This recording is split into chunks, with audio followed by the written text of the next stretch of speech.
Who is Michelle Obama? By Megan Stine. Who is Michelle Obama? A tall and beautiful African-American woman stood on the lawn behind the White House.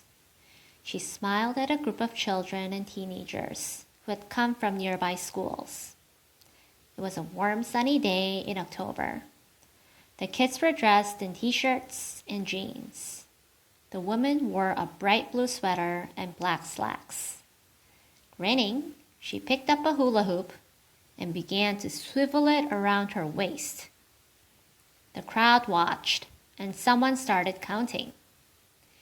98, 99, 100, 101. She kept going. She reached 142 times before she stopped.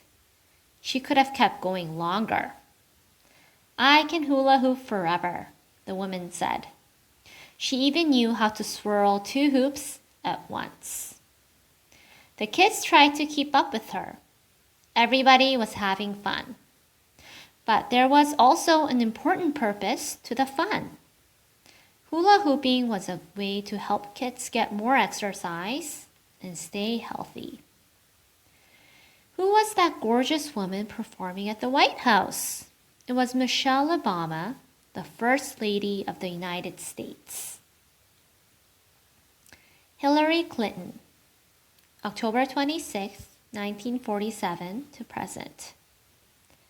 When Bill Clinton ran for president in 1992, he told voters that they would get 2 for the price of 1. He meant that he and Hillary would work together once they were in the White House. Some people didn't like that idea. Hillary, however, was smart and eager to do good work. She wouldn't let anything stand in her way. She was the First Lady to have her own office in the West Wing of the White House, near the president's. Other First Ladies had their offices in the East Wing, out of the way.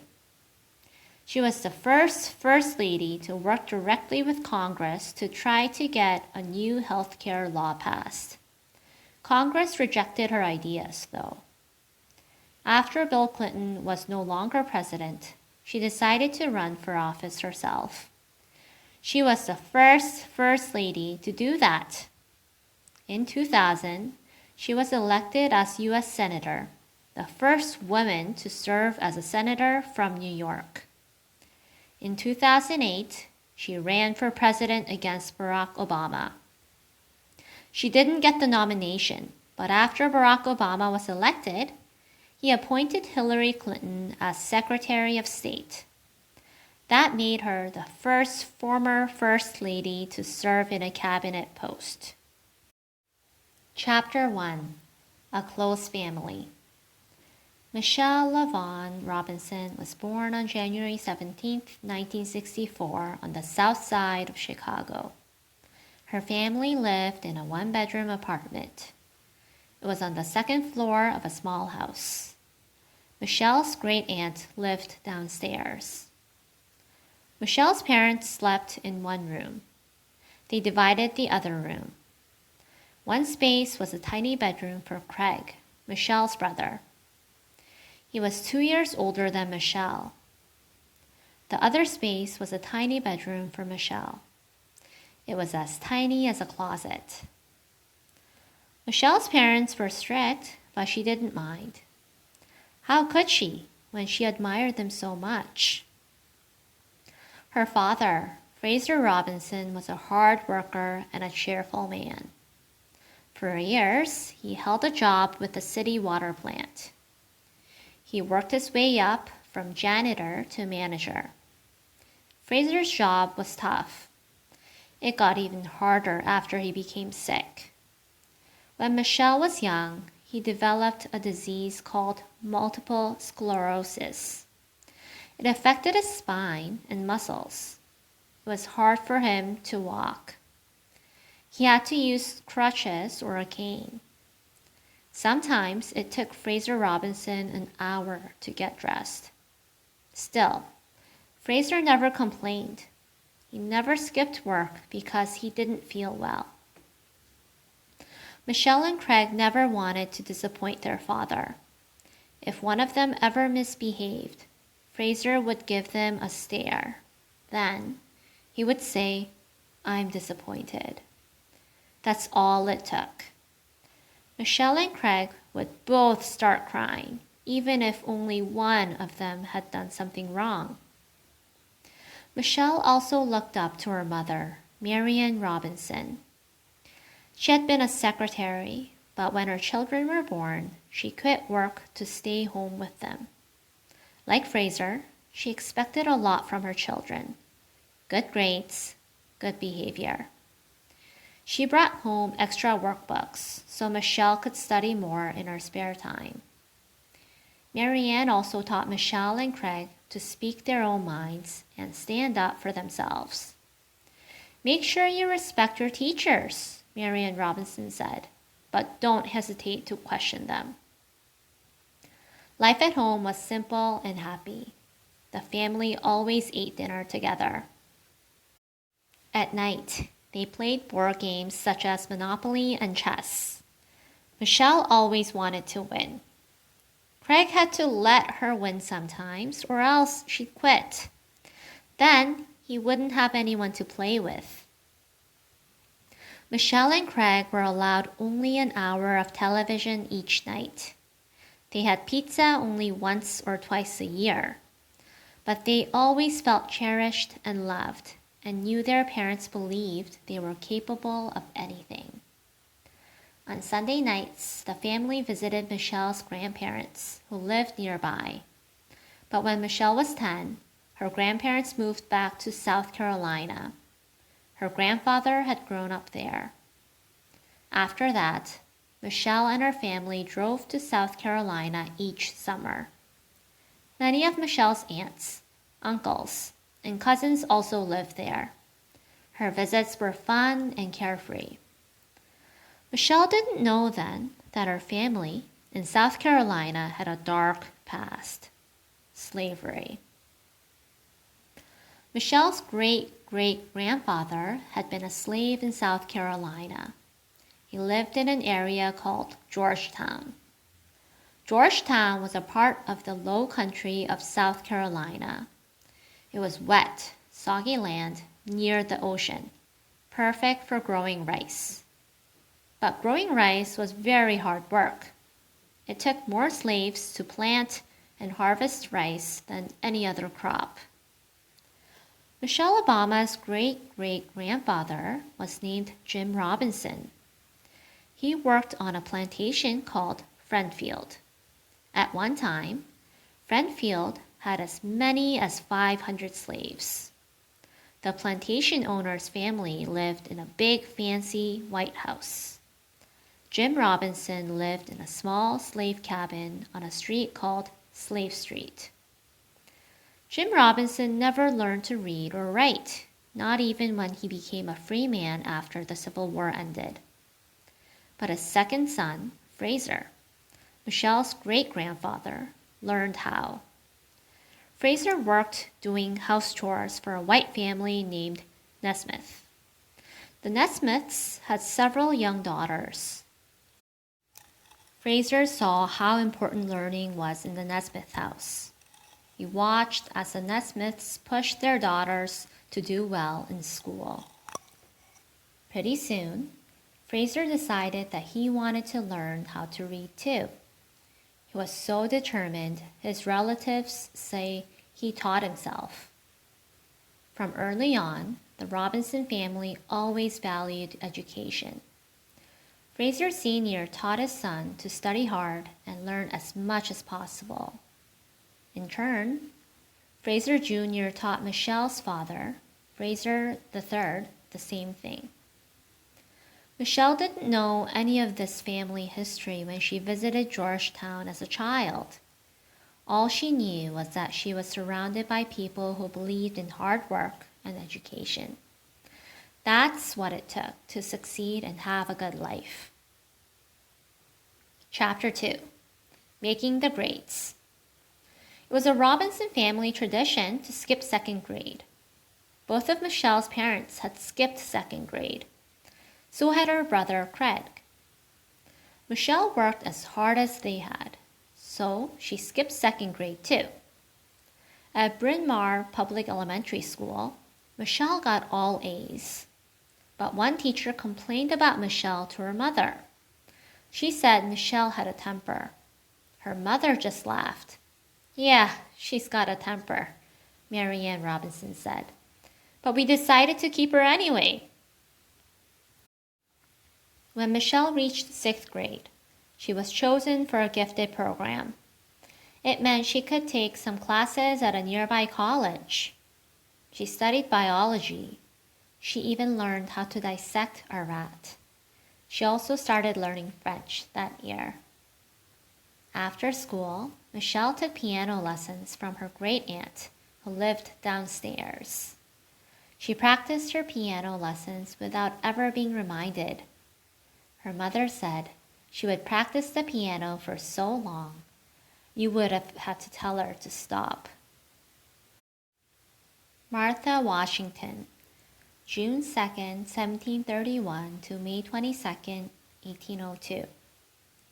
Martha Dandridge was a rich young widow with 2 children when she married George Washington in 1759. Martha loved George so much that she followed him everywhere. When he was a general leading troops in the Revolutionary War, Martha went with him. She even followed him to cold winter campsites covered in snow. When the war was over, George Washington was a hero. Everyone wanted him to be the first president of the United States. Everyone except Martha, that is. She didn't want him to be elected, and she refused to attend his inauguration. But once he was elected, she took on the duties of First Lady. No one used the term First Lady in those days, though. They called her Lady Washington or the Lady Presidentess. When Michelle graduated from Bryn Mawr Public Elementary, she was a top student. She wondered, should she go to the nearby high school, or was there a better choice? Michelle and her parents talked it over. A new magnet school had opened in Chicago. A magnet school pulls in good students from all over a city. The school was called Whitney M. Young Magnet High School. It was one of the first in Chicago that tried for an even mix of black and white students. The only problem was the school was 12 miles away from the Robinsons' house. It took an hour and a half to get there. Michelle would have to take 2 city buses, all by herself. It was the best school, so Michelle decided to go. For the next 4 years, Michelle worked hard. Taking tests sometimes gave her trouble, but that just made Michelle study harder the next time. She got all A's and still had time to take dance lessons. She was treasurer of the student council. She was in the National Honor Society, a club for excellent students. One of Michelle's friends in high school was Santita Jackson, the daughter of Reverend Jesse Jackson. Jesse Jackson was a famous civil rights leader. He had worked with Martin Luther King Jr. In 1988, he had tried to become the first Black Democratic candidate for president. Of course, the big question in high school was, what about college? Again, Michelle wanted the best. Her brother Craig was already enrolled at Princeton. Michelle wanted to go there too. But Craig was different from Michelle. He was a basketball star. He was also a great student who hardly had to study. Michelle's mother said that Craig could pass a test just by carrying a book under his arm. When Michelle talked about going to Princeton, the counselor at the high school said no. Her test scores weren't high enough. She hadn't played sports. Michelle never took no for an answer, though. She thought about Craig and his study habits, and she thought to herself, I can do that too. So she applied and was accepted. In the fall of 1981, Michelle arrived at the beautiful campus in Princeton, New Jersey. The college was more than 200 years old. Many of the stone buildings were covered in ivy. Huge leafy trees lined all the walkways. The dorms were charming old buildings with cozy rooms. The dining halls were incredible huge rooms with long tables, arched ceilings, and giant old chandeliers. They looked like scenes from a Harry Potter movie. Right away, Michelle noticed that there weren't many black people at Princeton. In Chicago, her neighborhood had been almost totally black. Her high school had been about half black. At Princeton, most of the students were white, and a lot of them were rich. They drove expensive cars, BMWs. She didn't even know grown-ups who owned BMWs. Michelle's room was on the fourth floor of a dorm in a cozy attic with sloped ceilings. One of her roommates was a white girl named Catherine. She was from New Orleans, in the deep South. She seemed nice and friendly. But after a few months, Catherine moved to a different dorm. Years later, Michelle found out why. Catherine's mother had been shocked to learn that her daughter had a black roommate. She demanded that her daughter's room be changed. The woman told officials at Princeton, "We weren't used to living with black people." Catherine wasn't the only white student at Princeton who hadn't known African Americans before college. Although the white students were not openly racist, they tended to leave minorities out of their social life. One example was the eating clubs at Princeton, which were like fraternities. Each club had its own beautiful building with a fancy dining hall. The clubs held parties and dances too. Like fraternities, students could only join a club if they were invited. But in 1981, when Michelle was at Princeton, all the eating clubs were almost completely white.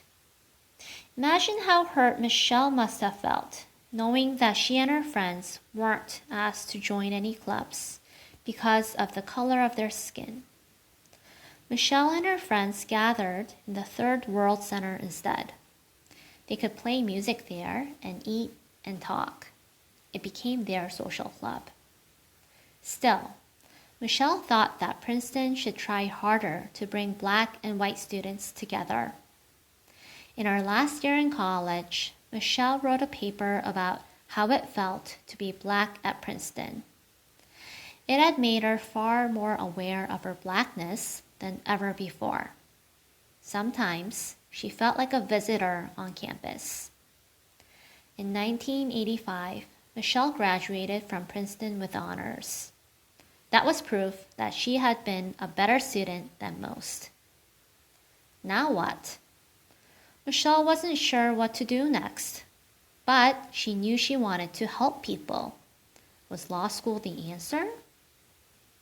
Having done so well at Princeton, Michelle was ready to aim even higher.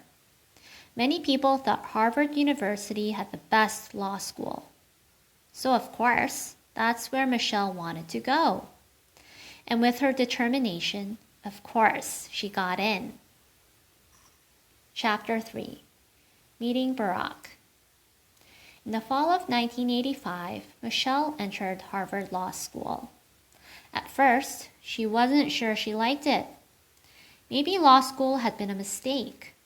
What mattered most to Michelle was helping people, especially people who couldn't help themselves. So in her spare time, she worked in an office where Harvard Law School students gave advice to people who couldn't afford lawyers. In the summer, Michelle worked at a law firm back home in Chicago. The law firm was called Sidley Austin. Michelle's summer job was sort of like a tryout. If she did well, she might be hired for a full-time job after she graduated. Michelle did very well at Sidley. So, when she graduated from law school in 1988, Sidley Austin offered her a good job with a high salary. Now, at age 24, she was making a lot more money than her father. She needed a good salary to pay off her hefty student loans from Princeton and Harvard. After 7 years away, Michelle was so happy to be back in the city she loved. But what about the work itself? Michelle did legal work for a dinosaur, a famous purple dinosaur named Barney. Michelle's job was to work on contracts for Barney toys, books, and games. The other lawyers at Sidley thought Michelle was lucky. Her assignment was fun, but Michelle didn't love the work. She wished she could do something to help poor people, and maybe even change the world. One day, a new person came to work at Sidley. He was a Harvard Law student, like Michelle had been, and this was his summer job. Michelle was assigned to be his mentor. She would teach him about the law firm. The summer associate was Barack Obama. Michelle's friends at Sidley had seen a picture of Barack. He was tall and had a great smile. He was supposed to be brilliant. Everyone thought Michelle Robinson and Barack Obama would make a good couple. Everyone except Michelle, that is. How would it look if she dated a guy when she was supposed to be teaching him about work? Michelle was perfectly friendly to Barack. She went out to lunch with him, but it was a business lunch, not a date. She talked to him at office parties and gave him a ride home sometimes. She even tried to set him up with her friends. But Barack didn't want to date her friends. He wanted to date Michelle. He kept asking her out. Finally, he wore her down. For their first real date, they went to the movies. After that, they spent a lot of time together. One day, Barack took her to a church basement. He was there to speak at a community meeting. Michelle saw how special he was. Barack was sincere about wanting to help people. She started to fall in love with him right then and there. Michelle grew to like Barack so much that she brought him home to meet her family. That was a big deal for Michelle. She didn't do it too often. Craig felt sorry for Barack the first time they met. So did her parents. They knew Michelle was very picky. She usually only dated guys for a short time. If they did one thing wrong, she fired them, according to Craig. But a month later, Michelle asked Craig to do her a favor. She wanted Craig to play basketball with Barack, and Craig knew why. Craig and his dad believed that you could tell a lot about a person from the way he played basketball. Did he hawk the ball? Was he afraid to shoot and miss? Did he show off on the court or lie about being fouled? Craig set up a game at a local school with a lot of his friends. They were all excellent players like Craig. The game was tough and competitive, but Barack played well. He wanted to win, but he didn't argue about every little thing in the game. He was confident without being cocky, Craig said. After the game, he told Michelle that Barack was a good guy. Great, Michelle thought. There was only one problem. Barack had to go back to Harvard Law at the end of the summer. For the next 2 years, Michelle and Barack saw each other only occasionally. Barack came to Chicago for the summer. Michelle went with him to Hawaii at Christmas to visit his family. She and Barack wrote letters and talked on the phone. Then something terrible happened. Michelle's father suddenly died after an operation. No one had expected it. Michelle was devastated. Her father had meant everything to her. Barack flew to Chicago for the funeral. He was at Michelle's side for the saddest period in her life. But would he always be there? Michelle was beginning to wonder. Barack said it wasn't important to be married. He didn't want to promise anything. All that mattered was their love for each other. Then, one night, he took Michelle out to dinner. He had finished school. He was a lawyer now. They went to a fancy restaurant to celebrate. At the dinner, they started talking about marriage again. Michelle was getting frustrated because Barack was saying the same old thing. Marriage wasn't important. Then, a waiter brought out a special dessert. There on the plate was a box with an engagement ring in it. Barack had been planning to propose all along. Eleanor Roosevelt, October 11, 1884 to November 7, 1962. Eleanor Roosevelt's uncle was Teddy Roosevelt. He was President of the United States from 1901 to 1909, when she was a teenager. Then, one day, Eleanor ran into another Roosevelt on a train. It was Franklin D. Roosevelt. He was a distant cousin. They fell in love and got married. Franklin D. Roosevelt was first elected president in 1932. He became one of the most famous and beloved presidents in the U.S. history. He was known as FDR. He led the country through the Great Depression and World War II. But Eleanor was just as beloved as First Lady. She was one of the most outspoken women of her time and one of the most famous women in the world. She gave speeches all over the country. She spoke out in favor of civil rights, the rights that all people of every race are supposed to have, to be treated equally and fairly.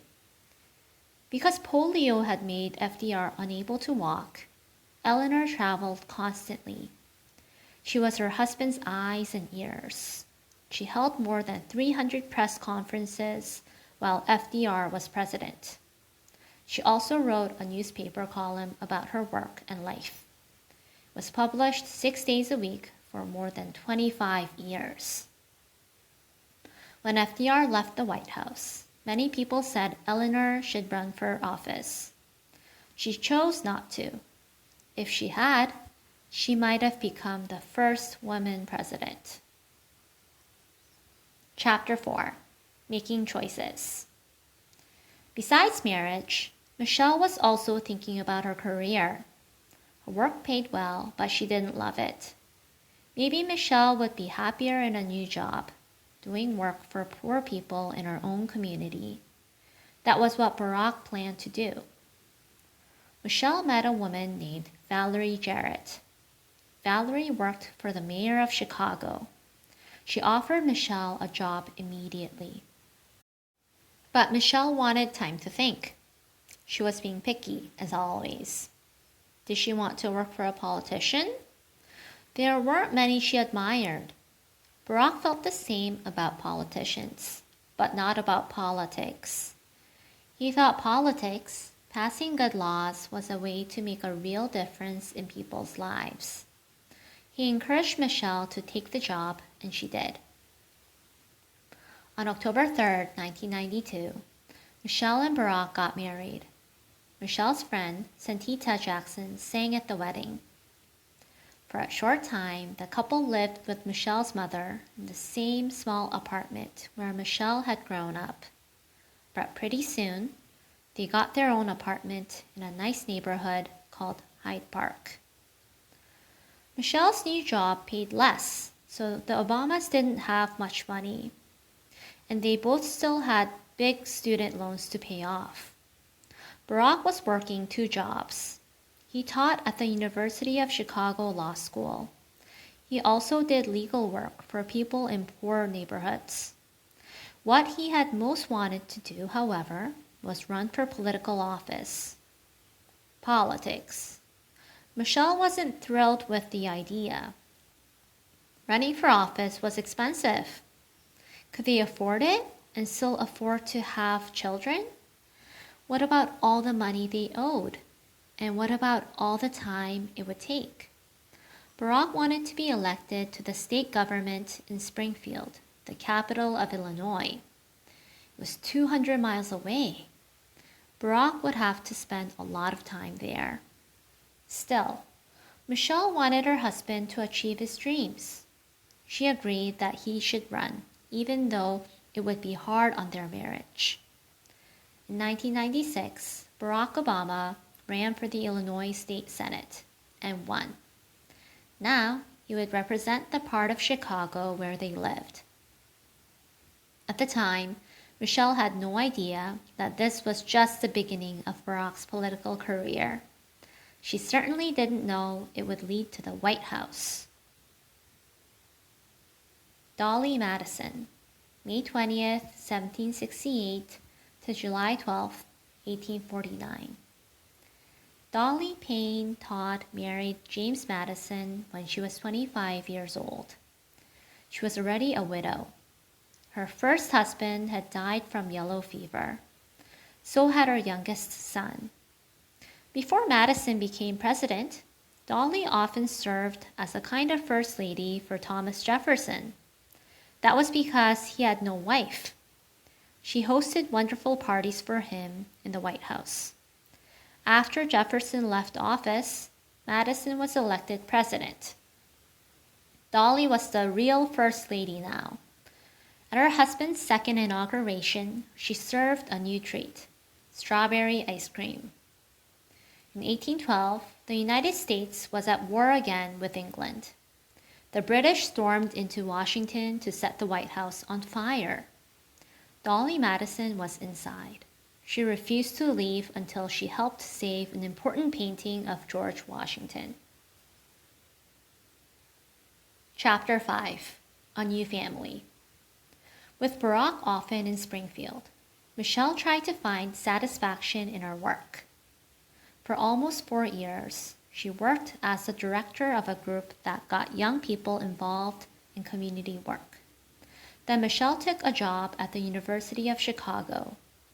There, she found ways for college students to become involved with neighborhood projects for the poor. At the same time, Michelle was ready to start another kind of project, a family. But what would family life be like for two hardworking parents? Michelle and Barack had had very different childhoods. Barack said that Michelle's family reminded him of a TV show from the 1950s called Leave It to Beaver. On the show, the family seemed perfect.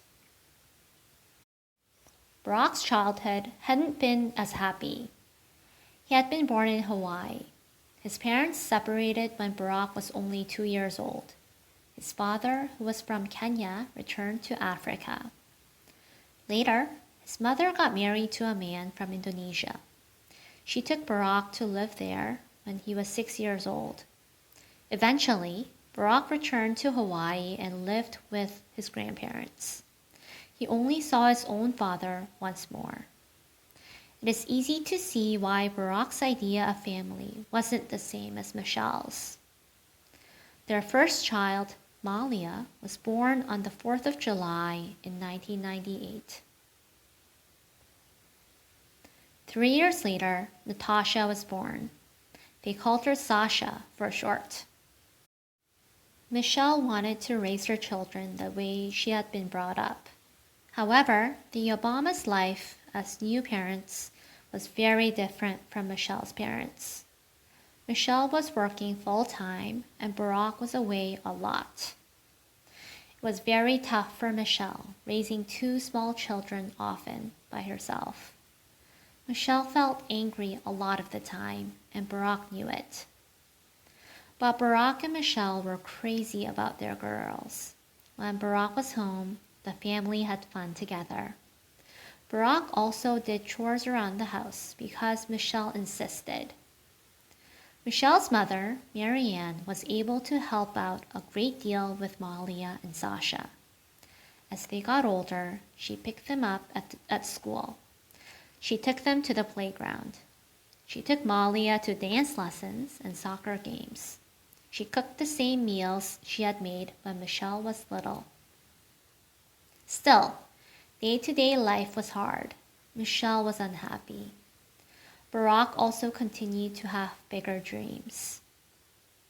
In 2000, Barack ran to become a congressman in the U.S. House of Representatives. It was a tough election and he lost. Michelle hoped he might quit politics after that, and after such a loss, many people would have quit. But not Barack Obama. He simply decided he was never going to lose again. Jacqueline Bouvier Kennedy, July 28, 1929 to May 19, 1994. John F. Kennedy was elected president in 1960. He was called Jack or JFK. Jacqueline was only 31 years old, one of the youngest first ladies. She was beautiful and glamorous. Her clothes were all made by French designers. To many people, it seemed like the Kennedys were almost royalty. Newspapers and magazines called them Jack and Jackie, but she always called herself Jacqueline. The White House was in very run-down shape when the Kennedys moved in. Jackie redecorated and turned it into a place that Americans could be proud of. When the refurnishing was done, Jackie brought in television cameras. She gave a tour of the White House. Millions of people watched it. On TV, her voice was surprisingly soft and shy. John Kennedy's president was cut short when he was shot and killed in Dallas, Texas, in November of 1963. The whole nation was in shock and grief. At the funeral, she held her 2 children beside her. She wore a black veil over her face and looked very brave. Even in tragedy, Jackie Kennedy behaved like a queen. She is remembered for being a very private person who kept her children out of the public eye. Like Michelle Obama, she wanted to make sure her children would grow up to have a normal, happy lives. Chapter 6. Politics. In 2003, Barack Obama decided to aim for an even higher public office. He was going to run for the U.S. Senate. Michelle wasn't sure about Barack's decision. If Barack became a senator, it could change a lot of things for their family. They would either have to move to Washington, D.C. or live apart a lot of the time. Michelle didn't want to move. Her job at the University of Chicago was important to her, and her salary was important to the family. Also, home for Sasha and Malia was in Chicago. Michelle didn't want their lives to change. So, if Barack won the election, he would go to Washington alone. The Obamas would need 2 houses. Barack would have even less time to spend with Michelle and the girls. Michelle decided to go along with Barack's plan. She knew how important it was to African Americans everywhere. There had only been 4 black senators in Congress, ever. Besides, Barack promised that if he lost, he would quit politics forever. Sometimes, Michelle even joked that she hoped he'd lose. It didn't seem like Barack would lose, though. By the spring of 2004, Barack was capturing the attention of voters all across Illinois. Everyone wanted to know, who was this new guy who made such exciting speeches? A few months later, Barack was invited to give an important speech at the Democratic National Convention. The convention was a big meeting held every 4 years to choose a candidate for president. Usually, only well-known politicians spoke at the convention. Barack Obama wasn't even a member of Congress yet. It was a big honor to be chosen. Michelle understood the importance of the speech. Barack would be seen on TV by millions of Americans. If he did a good job, it would help him get elected to the U.S. Senate in the fall. Barack stood backstage, waiting to go on. Michelle could tell Barack was nervous. Everyone was. Michelle's brother, Craig, was so nervous he was sweating. Barack's staff were worried about what tie Barack should wear. At the last minute, they had him switch ties with one of the staff. To calm Barack down, Michelle decided to tease him a little bit. She told him that he better not mess up. He didn't. Barack gave a speech so exciting it made people cry. He said that there wasn't a white America and a black America. There was just the United States of America. Only in America could a skinny black kid with a funny name believe that America had a place for him too. At the end, the audience jumped to its feet. People were cheering and shouting. Barack Obama was a star. Michelle felt so proud. The next day, millions of people were talking about this new young politician. People all over America, not just in Chicago, were fascinated by him. In the fall, Barack won the election. He was now a U.S. Senator from the state of Illinois. Michelle, Malia, and Sasha all went to Washington with him in January. They wanted to be there to see Barack sworn in as a senator. Michelle smiled a huge smile in the photograph taken that day. Earlier that day, Malia had asked the question, "Daddy, are you going to be president?" Barack didn't answer. He knew a lot of reporters were listening. He wasn't going to share his hopes with the world. However, in his heart, he must have known right then what his biggest dream of all was. Mary Todd Lincoln, December 13, 1818 to July 16, 1882. Like Michelle Obama, Mary Todd Lincoln often found herself alone in Illinois with her children. She stayed home while her husband, Abraham Lincoln, was a congressman in Washington. Sadly, she was not a strong person in the way Michelle Obama is. Mary suffered from bad headaches. She was sad and depressed much of the time. 2 of her sons died in childhood. It broke her heart and sent her into very dark moods. President Lincoln led the country during the Civil War. Mary was a help to him. She stood up against slavery. She visited wounded Union soldiers in the hospital, but she'd lose her temper in front of important people. Her bad moods were hard to take. Mary was with her husband at the theater the night he was shot in April 1865. She was so overcome with grief, she couldn't go to his funeral. Before she left the White House, she gave Abe Lincoln's best walking stick to Frederick Douglass, a former slave. Chapter 7. Race for the White House. Now that Barack was in Washington as a senator, Michelle was even lonelier. But she decided not to be upset all the time. Instead, she figured out how to make things work. She got up early each day so she could go to the gym and work out.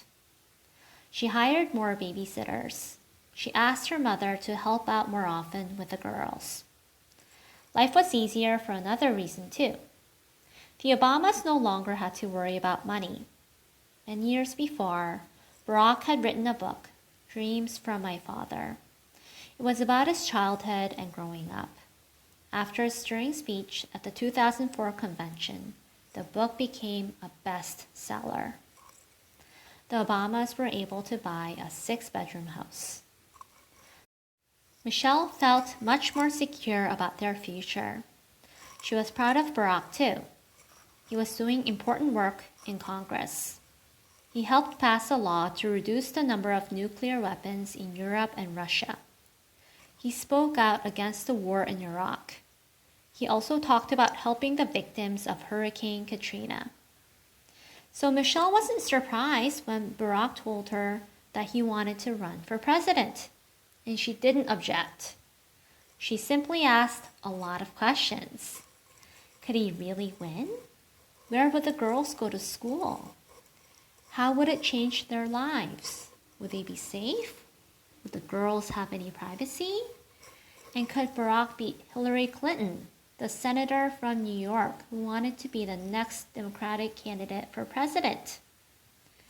Barack had good answers for all of her questions. He believed he could win the nomination and the election.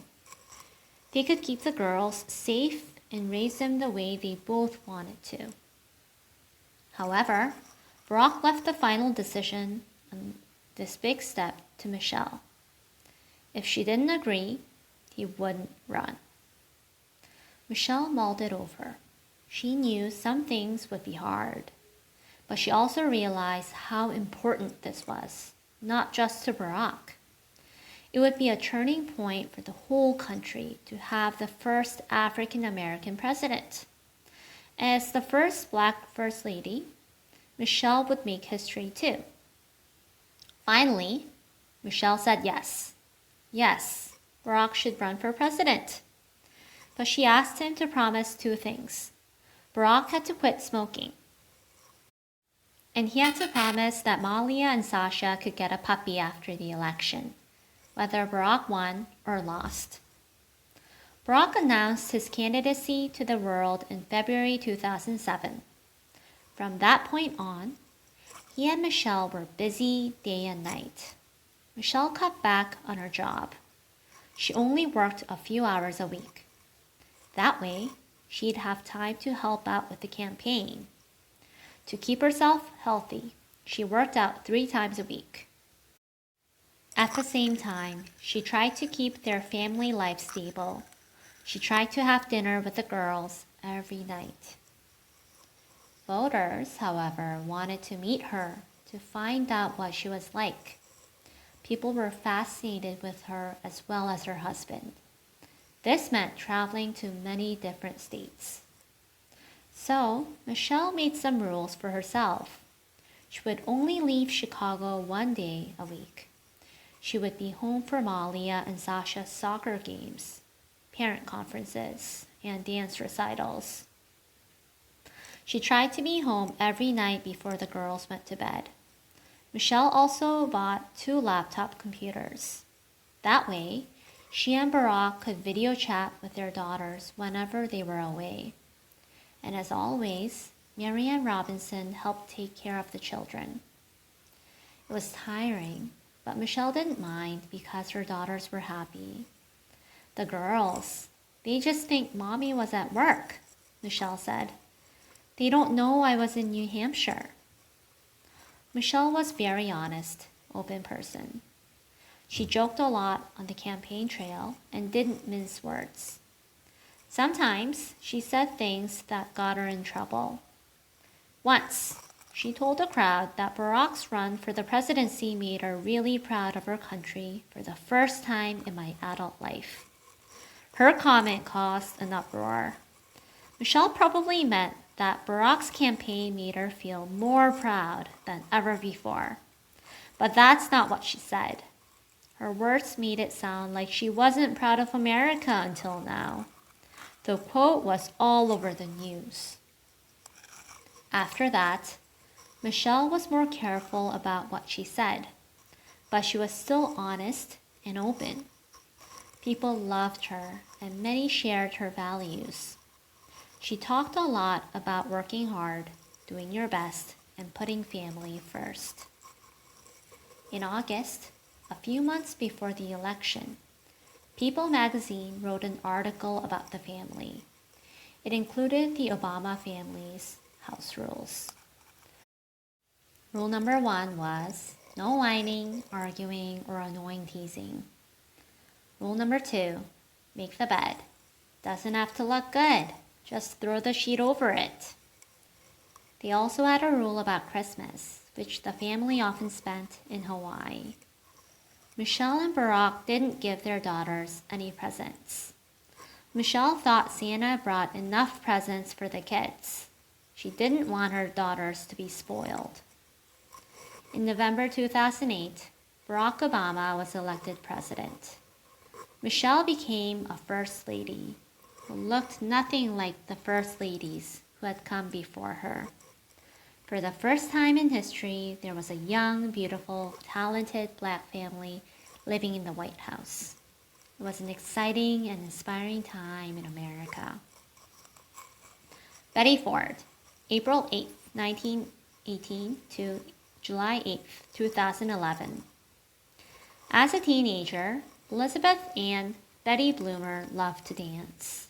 She modeled clothes when she was 14. Then she studied dance with the famous choreographer Martha Graham. She even performed as a dancer at Carnegie Hall. Betty married twice. Her first husband was William Warren. He drank too much, so Betty divorced him. Her second husband was Gerald Ford. He became vice president under Richard Nixon. Then he became president when Nixon resigned in disgrace. In the White House, Betty Ford was very outspoken. She talked openly about everything, including her own breast cancer. Until then, people hadn't talked in public about that disease. She also spoke out in favor of women's rights. She worked hard to get the Equal Rights Amendment passed. After she left the White House, Betty did something else brave. She admitted that she drank too much herself. She told the world about her problems with alcohol and pills. Then, she started a clinic to help people with addiction. It was called the Betty Ford Center. In 1991, President George W. Bush gave Betty Ford an award. It was the Presidential Medal of Freedom, the highest civilian honor that the U.S. government gives. Chapter 8, First Lady. On January 20th, 2009, the Obamas moved into the White House. It was the day of the inauguration, the big ceremony to swear in the new president. According to the Constitution, the president would be sworn in at exactly noon. Barack stood on the steps of the Capitol. Michelle smiled as she held a famous Bible in her hands. It was Abraham Lincoln's Bible. Millions of people watched the ceremony on television. They knew they were witnessing an important moment in history. Molly and Sasha were there too. At 7, Sasha was so little she had to stand on a wooden box to see the swearing in. The inauguration was more than a one-day event. It was like a huge party. There was an amazing concert a few days before. The biggest pop stars in America performed on the steps of the Lincoln Memorial. Barack also held a King Day of Service, named for Martin Luther King Jr. Barack, Michelle, Malia, and Sasha all did volunteer work that day to help soldiers in Iraq. After the inauguration, there were parades, luncheons, and celebrations. That night, there was a series of fancy balls for the new president. Everyone waited to see what Michelle would wear. Her beautiful, long white gown was stunning. Michelle and Obama danced at 10 balls that night. For their first dance, the pop star Beyoncé sang a romantic song called At Last. The song was about two people in love finally being together. One of the lyrics said, "My lonely days are over." For Michelle, it was especially true. Her lonely days were over. Now, for the first time in many years, the family would be living together full time. Barack's office would be in the same place where he lived, the White House. He would be able to walk upstairs at 6:30 every night and eat dinner with Michelle and the girls. A few hours after the inauguration, Michelle, Barack, and the girls moved into the White House. When they arrived, it looked like they already lived there. Malia's clothes were hung in her closet. Sasha's toys were arranged on her dresser. Their posters of the Jonas Brothers were already up on the walls. How could it happen so fast?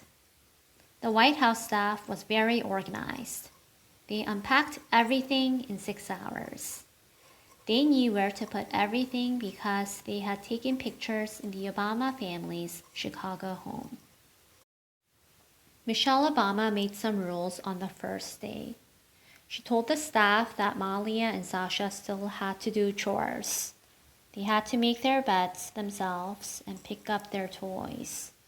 She wanted them to have as normal a life as possible. Of course, the White House wasn't a normal house. There was a bowling alley, a swimming pool, and a movie theater inside. There were 3 elevators and 35 bathrooms. On the top floor, there was a game room with a pool table. Part of the White House was used for special events, concerts, balls, and formal dinners. But the president's family didn't live in those rooms. They lived upstairs on the 2nd and 3rd floors, in rooms that were cozier and more private. Michelle's job as First Lady was to act as hostess for important events. She was in charge of formal dinners when presidents, kings, and queens came to visit. She traveled to foreign countries to represent America when Barack couldn't go. Living in the White House wasn't always fun. The Obamas couldn't go anywhere without the Secret Service to protect them. On Halloween, Sasha and Malia tried to go trick-or-treating in a regular neighborhood, but people mobbed the girls and started taking pictures. The girls had to go home. That was one thing Michelle was very strict about. She had made a rule that the press couldn't take pictures of Malia and Sasha without permission. The press respected the rule and gave the girls plenty of privacy. Another time, Barack took Michelle to New York City. He had promised her a date, dinner, and a Broadway show. They flew on Air Force One. Of course, the Secret Service had to come along. They didn't have much privacy. Then, reporters criticized the president for spending taxpayers' money for a night out in New York. The Secret Service had code names for each family member. The president's code name was Renegade. Michelle's was Renaissance. Malia's was Radiance. Sasha's was Rosebud. By tradition, the code names for a president's family all have the same first letter. Barack Obama was the commander-in-chief, but Michelle called herself the mom-in-chief. She said being a good parent was her most important job. To help out, Michelle's mother moved into the White House too. Marian Robinson was the first grandma. She took the girls to school every day at Sidwell Friends, a private school, and took care of them whenever Michelle was away. Barack kept his promises to Michelle. He quit smoking, although it took him a few years to really stop. They also got a puppy for Malia and Sasha. The fuzzy black and white dog was a Portuguese water dog. They named him Bo.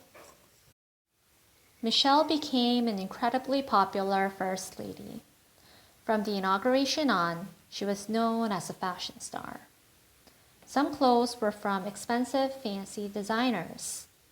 Some were from popular stores like Target or J. Crew.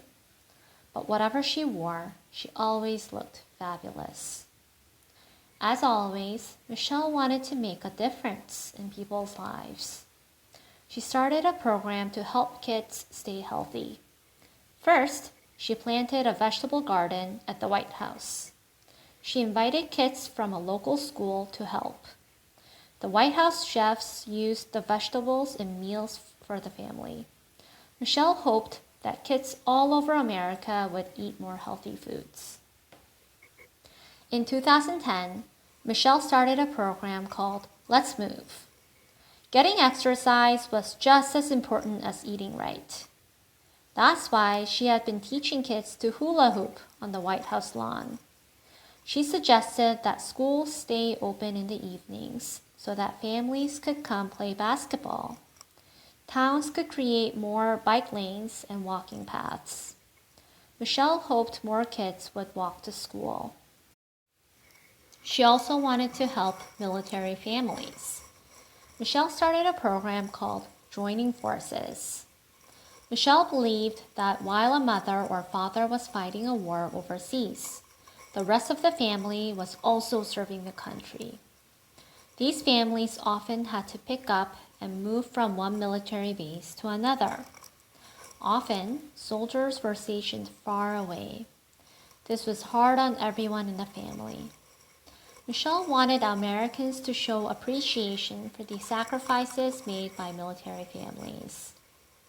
Michelle was so popular that she helped her husband get elected to a second term as president. In September 2012, she gave a brilliant, moving speech at the Democratic Convention in Charlotte, North Carolina. She talked about the things she and Barack believed in. They believed you should work hard for what you want in life. They believed you should always keep your word and do what you say you're going to do. They believed you should treat people with dignity and respect, even if you don't know them, and even if you don't agree with them. Like Barack's speech in 2004, her speech was so good that it made people cry, cheer, and leap to their feet.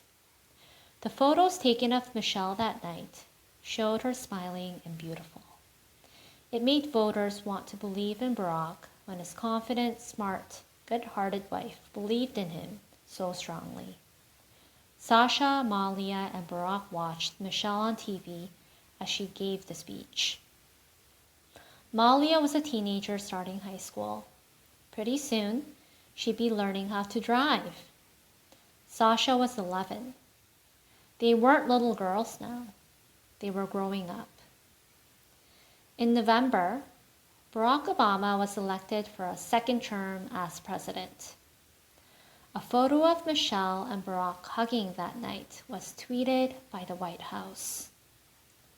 It became the most retweeted photo in history. On January 21st, 2013, Barack Obama was sworn in for a second term before a massive crowd. The ceremony fell on the same day that Martin Luther King Jr.'s birthday was celebrated. When Barack Obama took the oath of office, he placed his hands on both Abraham Lincoln's Bible and a Bible that had belonged to Reverend King. This time, the White House staff did not have to rush to move furniture into the White House. Michelle Obama and her family were happy and comfortable there now. She looked forward to another 4 years as First Lady, speaking out for good causes and raising her daughters in Washington. After all, the family was together. Family. That's what had always been most important to me.